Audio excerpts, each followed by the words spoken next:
Hello, welcome to today's SDGs Share and Learn class. My name is Ife Buchichuku Francisca Ede, and today we'll be discussing causes and solutions to SDG 1, which is no poverty. That is to say, we'll be discussing causes and solutions to poverty.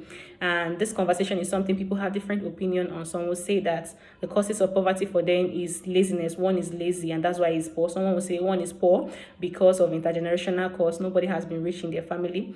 Another one will say one is poor because they don't have connection. All of these are valid, right? But today we'll be discussing professional reasons why there is high rate of poverty in our country, Nigeria. And one is unemployment.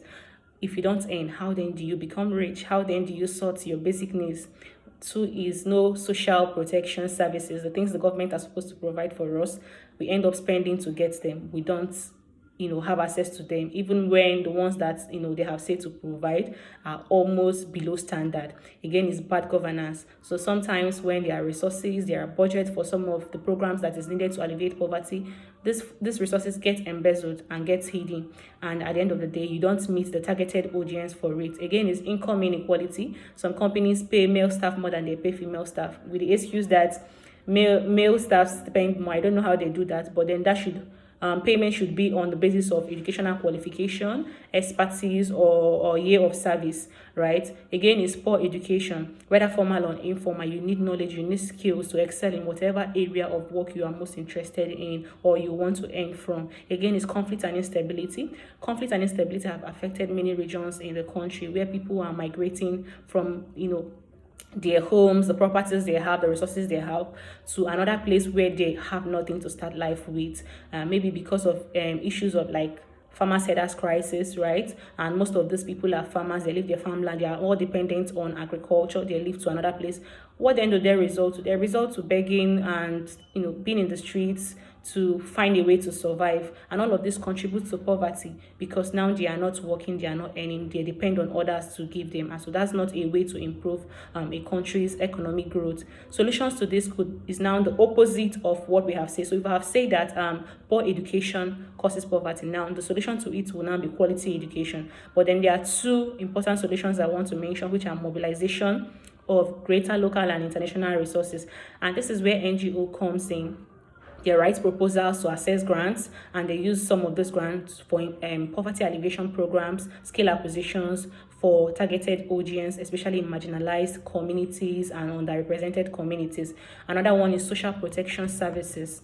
It is important. It is an important solution to poverty. And one will say, what is social protections? What is it all about? It's some of it are just basically what we need to enjoy, the things that are required, the essential things that we need, to live our life. And the policies are just designed to alleviate poverty, to reduce vulnerability, and promote the well-being of individual, making sure that whatever it is that you need for support to live as a citizen, you get it when you need it, and the way it is supposed to be. And examples of these social protection services include social insurance, like health insurance, where they cover, you have your medical bills coverage, unemployment insurance, where you get paid until you're able to see something you want to do, pension scheme after you are done with service and you have retired. How do you support yourself again?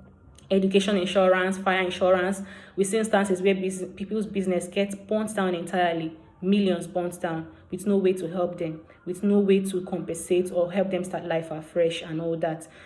And at the end of the day, these people bounces back to being poor, and this also affects the national economy because these people pay tax too.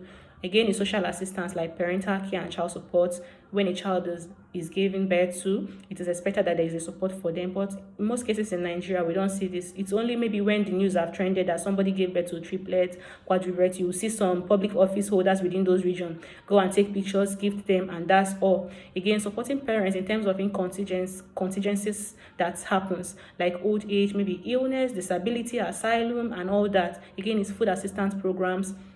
This is just nutritional support for citizens, something like maybe all these vaccines they give to prevent polio. But of course, people have misconceptions about it, that when they give their children one thing will happen, but entirely that is not true. So but then the fear So these are the services that you're supposed to have as a citizen. You don't need to pay for them. They help you. It's for assistance to help you stay healthy and not having to go to hospital and pay for them again. Again, is housing assistance. Housing assistance is for low income, families that maybe are coming from a place with high conflict. They have migrated to another place and now they don't have houses to rest, like the IDPs. You make it convenient for them enough to stay and become innovative and set up their lives again. Again is labor market programs like trainings, internships, skill acquisition programs. All of these are the services that the government are supposed to render to citizens so that we can become better and contribute better to the nations. What are the key characteristics of social protection flood systems policy? Is basically to help prevent, manage, and overcome situations with bad effects on people and planet, and ensure that poverty is being eradicated. And so you can see from all of this that some of these courses and solutions are very relatable, and I hope you are willing to lend your voice in addressing this challenge. If you have a question, comment, contribution, please drop it in the comment section, and see you in my next class. Bye.